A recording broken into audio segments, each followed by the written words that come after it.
అదే భారత మాతరం episode number 4 upload చేస్తున్నాను. విని ఆనందించండి. పిల్లలకు వినిపించండి.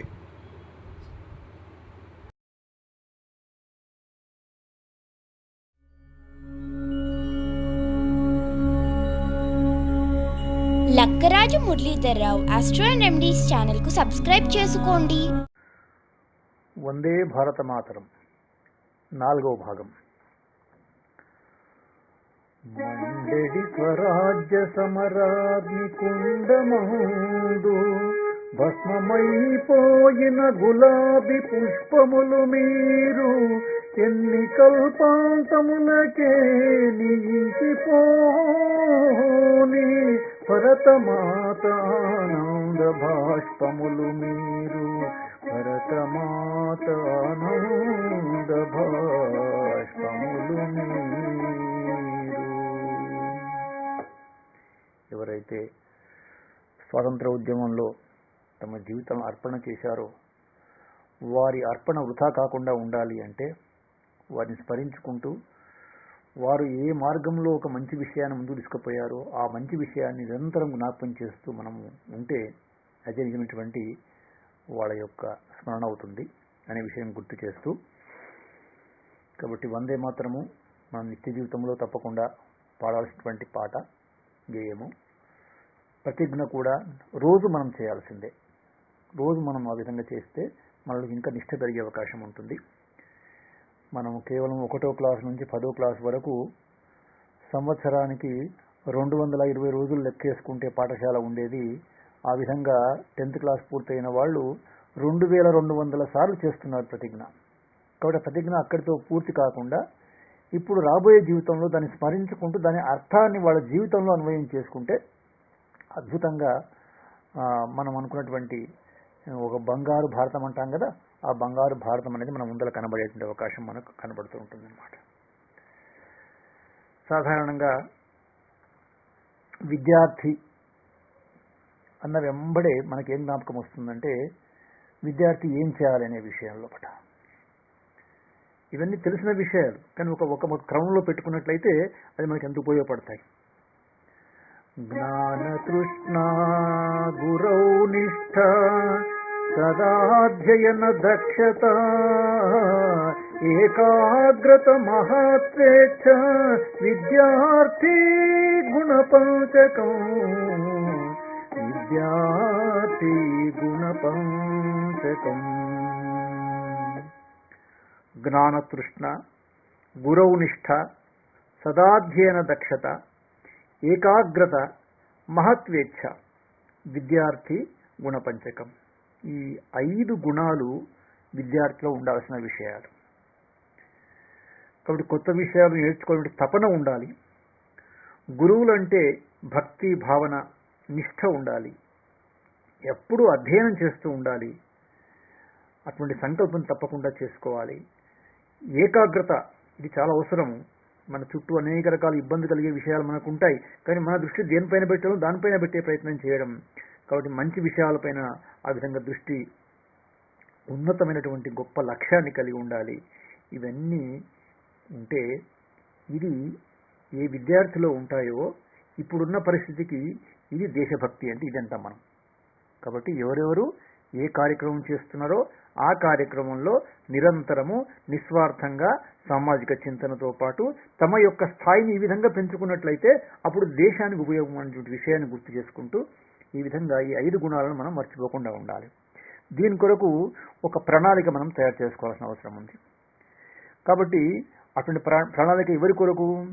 ఒక మోడల్ స్టూడెంట్, ఒక ఆదర్శ విద్యార్థి ఏ విధంగా ఉంటాడనే విషయంలో ఒకటి మనం విన్నాం. రామాయణంలో కూడా రాముల్లో 16 గుణాలు ఉండేవని చెప్పేసి ఆ 16 గుణాల వల్ల రాముడు వికసించాడని మనం విన్నాం. మనం అది అన్వయం చేసుకోవడం మనం. కాబట్టి ఆదర్శ విద్యార్థికి 16 సూత్రాలు, ఒక ప్రణాళిక మనం వేసుకున్నట్లయితే దాంట్లోపట మనం ఎక్కడెక్కడ ఉన్నామో ఒక్కొక్కటి మనం టిక్ చేసుకుంటూ పోవడం, ఇంకా మనం ఏం చేయాల్సిన విషయాలు అవి మనం పూర్తి చేసుకుంటూ పోవడం. ఆ విధంగా ఒకవేళ ఒక విద్యార్థి 16 సూత్రాల ప్రణాళికను 10th క్లాస్ వరకే పూర్తి చేసుకుంటే రేపు జీవితంలో నిలబడతాడు ఆయన. సమాజం ఆయనకు నమస్కారం చేస్తుంది. ఎప్పుడు సమాజం ఆయనకు నమస్కారం చేస్తుందో మన అమ్మ కళ్ళకెళ్ళి ఆనంద భాష్పాలు వస్తాయి. ఇది మనం గమనించాల్సిన విషయం. కాబట్టి మొట్టమొదటి సూత్రంలో భాగంగా ఏదంటే గౌరవం, రెస్పెక్ట్. వివరంగా చెప్పాల్సిన అవసరం లేదు మీకు. గౌరవం ఎవరి ఎడల ఎట్లా ఉండాలనే విషయంలో స్పష్టమవుతుంది కాబట్టి. రెండవది ప్రేమ, లవ్.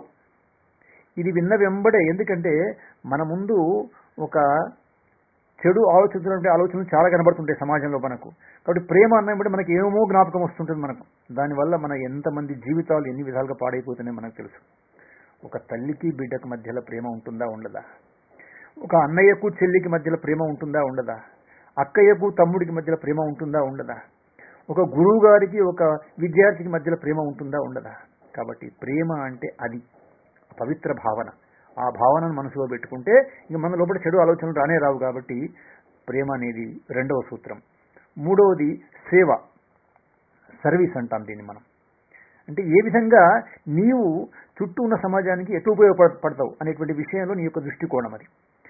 నాలుగవది ముఖ్యమైనది స్వయం క్రమశిక్షణ, సెల్ఫ్ డిసిప్లిన్.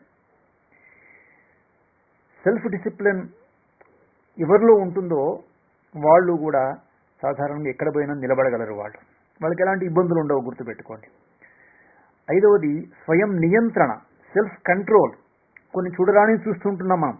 చూస్తున్నప్పుడు అటువైపు నీ యొక్క దృష్టి పోకుండా ఉండాలంటే నీ మీద నీ కంట్రోలింగ్ ఉండాలి మొట్టమొదట. కాబట్టి దాన్ని స్వయం నియంత్రణ. కాబట్టి స్వయం క్రమశిక్షణ, స్వయం నియంత్రణ అనేది ఇది ఐదవది. ఆరవది విశ్వాసం ఉండాలి. విశ్వాసం ఎవరి మీద ఉండాలి? తల్లిదండ్రుల మీద విశ్వాసం ఉండాలి, గురువుల మీద విశ్వాసం ఉండాలి, వాళ్ళు చెప్పేటువంటి విషయాల మీద విశ్వాసం ఉండాలి. విశ్వాసం లేకపోతే ఎవరిమేం చేయలేము. కాబట్టి విశ్వాసం అనేది చాలా ముఖ్యమైనటువంటి మన యొక్క ఆదర్శ విద్యార్థిలో ముఖ్యమైన ప్రణాళిక అది, ఆ యొక్క సూత్రం అది. విశ్వాసం అంటే ఫెయిత్. ఏడవది విచక్షణ జ్ఞానం ఉండాలి మనకు. దీన్ని మనం డిస్క్రిమినేషన్ అంటాం మనం.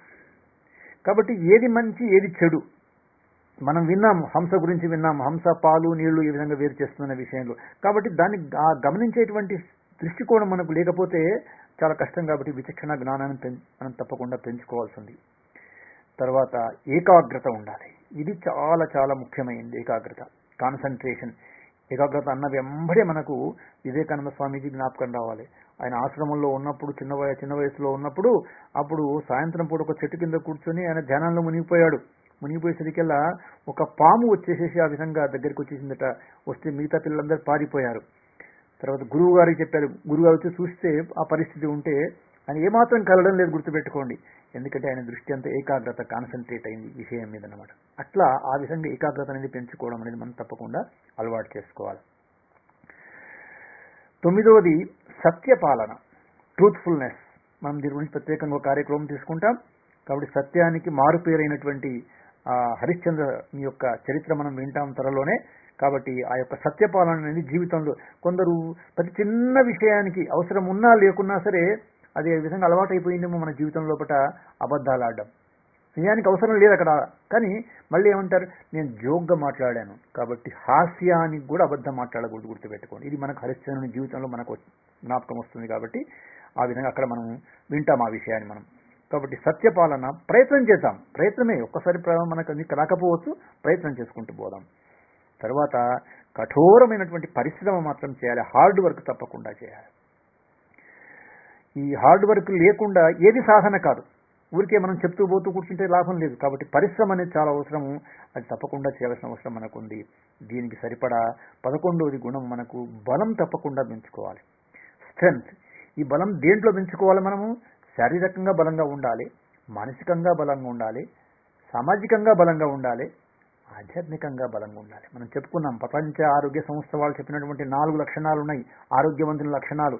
ఏ వ్యక్తి అయితే ఆయన శారీరకంగా, మానసికంగా, తర్వాత సామాజికంగా, ఆధ్యాత్మికంగా ఒక వృద్ధిలో ఉంటాడో, ఒక సిద్ధిలో ఉంటాడో ఆయనకు ఆరోగ్యం ఉన్నట్లు లెక్క. కాబట్టి అటువంటి బలాన్ని పెంచుకోవాలి. మన బలాన్ని ఎప్పుడు కూడా మంచి వైపు తీసుకొని పోవాలి. కానీ ఈ బలాన్ని ఇంతకుముందు చెప్పాం కదా మనం, no negative thoughts, always positive, be positive. తర్వాత 12వది నమ్మకం ఉండాలి తప్పకుండా. నమ్మకం అనేది చాలా ముఖ్యం. దీన్ని కన్విక్షన్ అంటాము. కన్విక్షన్, ఆ నమ్మకాన్ని ఉండాలి. తర్వాత ముఖ్యమైనది 13వది భక్తి ఉండాలి. ఈ భక్తి చాలా అవసరం మనకు. డివోషన్ భక్తి అంటే కేవలము ఒక పూజా సామాగ్రి పెట్టుకొని ఇదే అని కాదు, అది ఒక భాగమే దాంట్లోపట. కానీ నీ మనసులోట భావన లేకపోతే ఏమున్నా లాభం లేదు. కాబట్టి భక్తి డివోషన్ అనేది ఉండాలి. మనకు పెద్దలంటే భక్తి ఉండాలి, తల్లిదండ్రులు అంటే భక్తి ఉండాలి, మనం నమ్ముకున్నటువంటి భగవంతుని స్వరూపం అంటే మనకు భక్తి ఉండాలి, మంచి విషయం అంటే భక్తి ఉండాలి. కాబట్టి ఇది గుర్తుపెట్టుకోవాలి. ఎలాంటి భక్తి? ఇది భయంతో కూడిన భక్తి మనకు ఉండాలి. భయంతో కూడిన భక్తి. ఆ భయంతో కూడిన భక్తి ఎవరికైతే ఉంటుందో వాళ్ళు తప్పకుండా జీవితంలో నిలబడతారు. 14వది అలవాట్లు. ఈ అలవాట్లు హ్యాబిట్స్.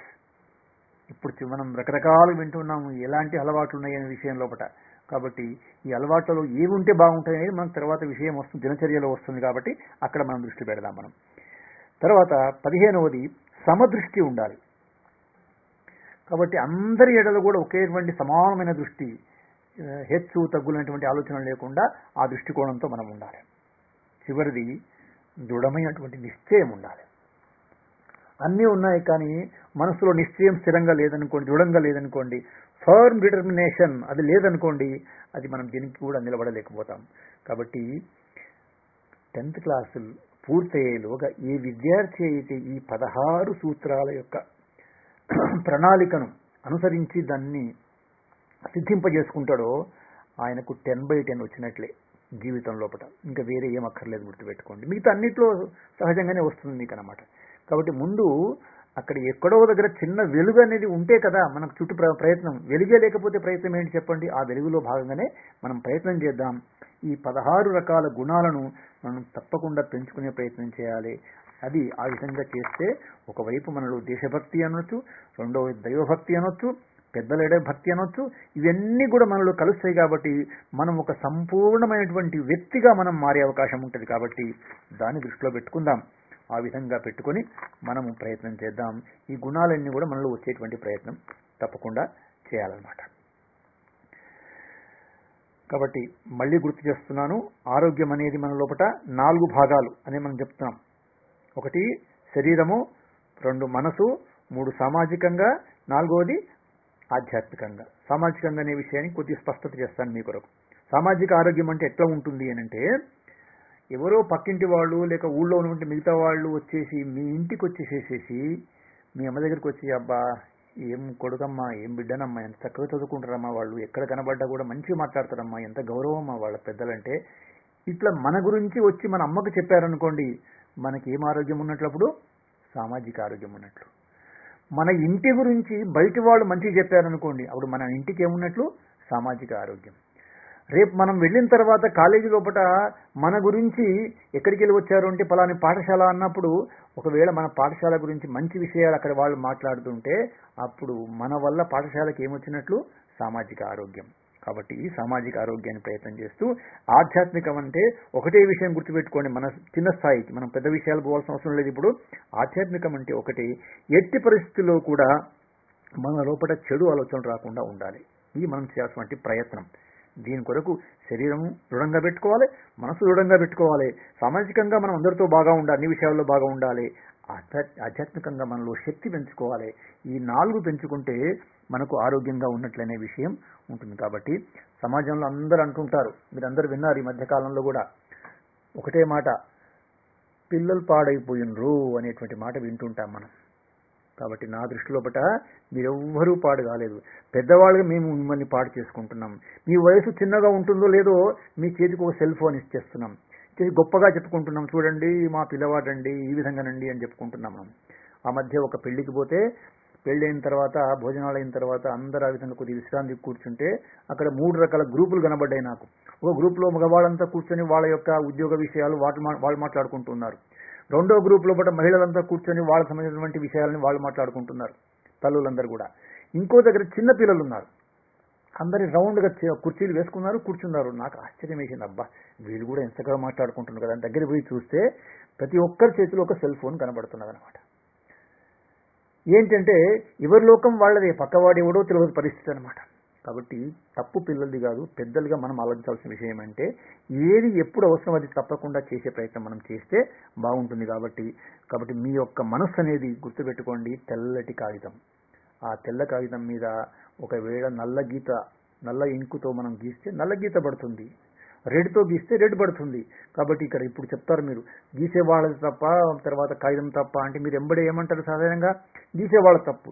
గీసేవాళ్ళ తప్పు కావచ్చు, కానీ ఆ గీసేవాళ్ళ దొరకకుండా కాపాడుకోవాల్సింది మనం కూడా తెల్ల కాగితం కూడా కాపాడుకోవాలి. కాబట్టి బయట అనేక రకాల శక్తులు మన మీద రకరకాల పని చేయొచ్చు కాక చెడు మనలో ప్రవేశపెట్టాలని, నువ్వు స్థిరంగా ఉంటే నీ దగ్గరికి ఏవి రావు. కాబట్టి ఆ విధంగా మీరు ప్రయత్నం చేసేసి మీ యొక్క తెల్లటి మనసు అనే దాని మీద చక్కటి విషయాలు రాసుకునే ప్రయత్నం మనం చేయాలి. గుర్తుపెట్టుకోండి. ఇప్పటి వరకు మన జీవితం అనేది ఒక 100 పేజీల పుస్తకమైనట్లయితే కొంతమందికి మాలాంటి వాళ్ళకేమో 60 పేజీలు దాటిపోయినాయి ఎప్పుడో. కాబట్టి మీలాంటి వాళ్లకు 10 పేజీలు 12 పేజీలు కావచ్చు, 14 పేజీలు 15 పేజీలు. ఒక్కసారి వెనక పేజీలు తిప్పేసి చూసుకోండి, అంటే ఆలోచించండి ఒక్కసారి, ఆ పేజీల్లో ఏవైనా మంచి విషయాలు వచ్చినవా లేక పిచ్చి గీతలు పడ్డాయా? గుర్తుపెట్టుకోండి. ఎంత సమయం వేస్ట్ చేసుకున్నాం మనం, ఎన్ని రకాలుగా చేసుకున్నాం మనం ఇప్పటి వరకు. కాబట్టి సమయం మనకు మళ్ళీ దొరకదు. గుర్తుపెట్టుకోండి. సమయాన్ని మనం చాలా కష్టం పొందడం కాబట్టి ఒక్కసారి మనం సమయాన్ని దృష్టిలో పెట్టుకుంటూ జరిగింది మనకి ఏం చేయలేం. గతం దాన్ని చూసి బాధపడుతూ ఏడ్చుకుంటూ కూర్చోవాల్సిన అవసరం మనకు లేదు. కాబట్టి ఇప్పుడు మనం జరగబోయేది మరి ఏంటి అనే విషయాన్ని ఒక్కసారి మనం దృష్టిలో పెట్టుకొని మనం మన యొక్క జీవితం గమనాన్ని ఒక ప్రణాళికాబద్ధంగా చేసుకుంటే అది మనకు ఉపయోగపడుతుంది, సమాజం ఉపయోగపడుతుంది. వందే భారత మాతరం.